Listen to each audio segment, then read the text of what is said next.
Welcome back, everybody, to another smoked out courtroom episode of Lockdown 23 and 1.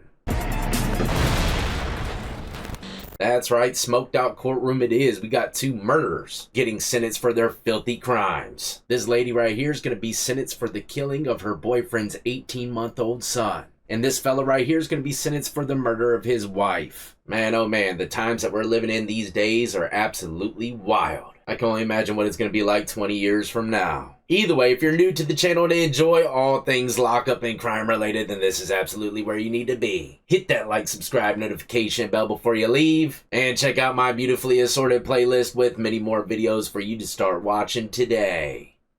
Alright, the first individual to get smoked out in the courtroom today is a former Georgia beauty pageant winner, Trinity Pogue, who was a reigning pageant winner in Donaldsonville at the time of her arrest in January 2024. Wow, now look, this is just my 2 cents. There must not be too much competition out there in old Donaldsonville. But she's going to be sentenced today for the murder of her boyfriend's 18-month-old son.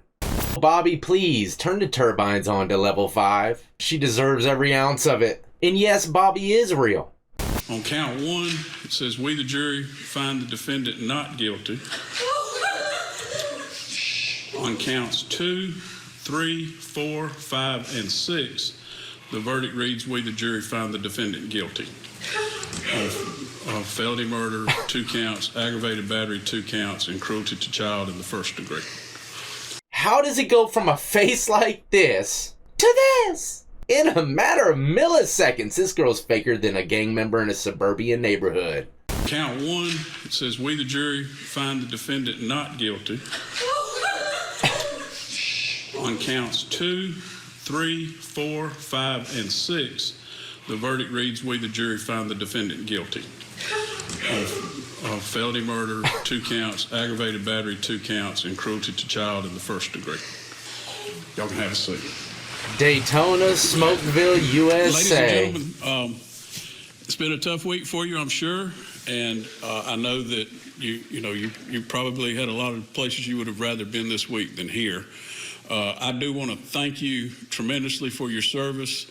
You have shown up, you've been on time, and you've paid thorough attention. You've taken in a lot of information this week, and you're obviously, from the fact that you've deliberated over this, you've looked at this very closely. Yep. Thank you, jury members. You got it right. Your county appreciates the work you've done. The people definitely appreciate y'all. It's just a token of the county's appreciation. You are free to leave for the term. You're also free to, you can certainly step back into the courtroom through the other door if you wish to, or hang around if you want to speak with the lawyers, but you don't have to. You don't have to talk to anybody. You're welcome to leave at this time if you prefer. If you do, turn in your badges on your way out, and make sure that your notes are in the jury room. But look, I got served with jury duty when I was in prison. I was about to be released. I was like, Brittany, you need to call him and let him know exactly where I'm at. G-block, fighting for my life, watching guys' cheeks disappear by the minute. I can't make it to jury duty this year. And now this is when you pop on your smog and smoke-proof outfit, if you got one. If not, trash bags work just the same. All right, Ms. Pogue, if you'll stand up, please.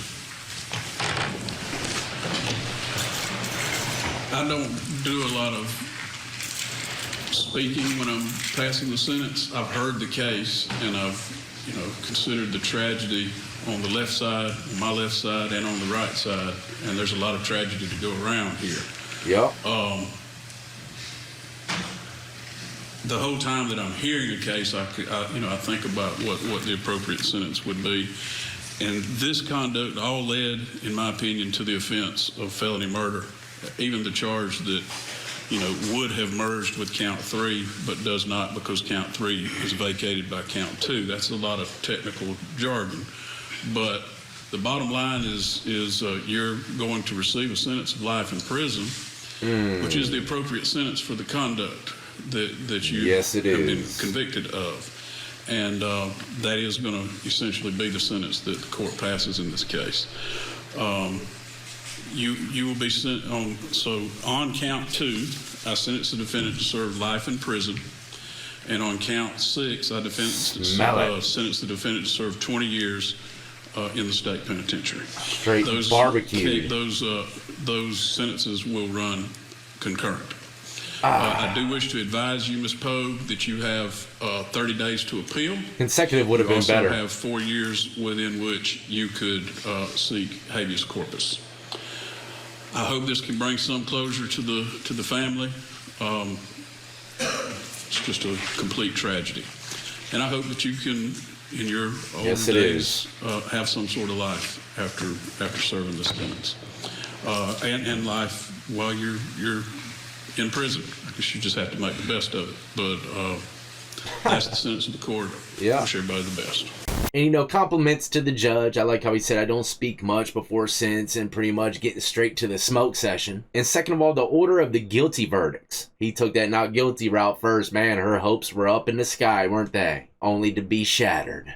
And this is a perfect example of crocodilian tears if I've ever seen it. Next up, Brian Walsh, 50, was convicted in the first-degree murder of the killing of his own wife, Anna Walsh, 39. He pleaded guilty to misleading police and illegally disposing of a body after admitting he dismembered her body and disposed of it in a dumpster. Man, oh man, bring that Chattanooga train smoke with this one, Bobo. And my condolences go out to both of these families having to deal with these situations, man. Very, very sad and tragic. And by Mr. Walsh.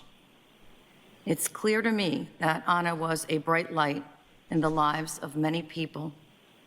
She lifted people up. I am sure that nothing I say and no sentence I can impose, even a life sentence, will lessen the grief that Anna Walsh's family, her mother, sister, and 3 boys, extended like family, confidants, friends, and others have endured and will continue to endure. Although I consider the letter of Diana Walsh, I simply cannot reconcile the person Diana Walsh describes in her letter with the person who stands before me for sentence. Mr. Walsh, you can stand. Mr. Walsh, you will live with the guilt and burden of Anna Walsh's death for the rest of your life. As to count 1, the jury having convicted you of murder in the first degree, I sentence you to life in prison without the possibility of parole. As to indictment 2, lying to the police in connection with the investigation of a life felony, I sentence you to no less than 19 years, no more than 20 years, the statutory maximum, in prison to be served consecutive to the life sentence in 001. Ooh. Life plus 19 The piece. legislature caps the maximum sentence Double for the Smokeville. improper disposal of a body at 3 years in state prison. As to indictment 003, the improper disposal of the body of your wife, Anna Walsh, I sentence you to no less than 2 years, 364 days, and no more than 3 years in state prison to run consecutive to the sentences in 001 and 002. I think that's like life plus 21 years. That I'm giving Extra today. crispy.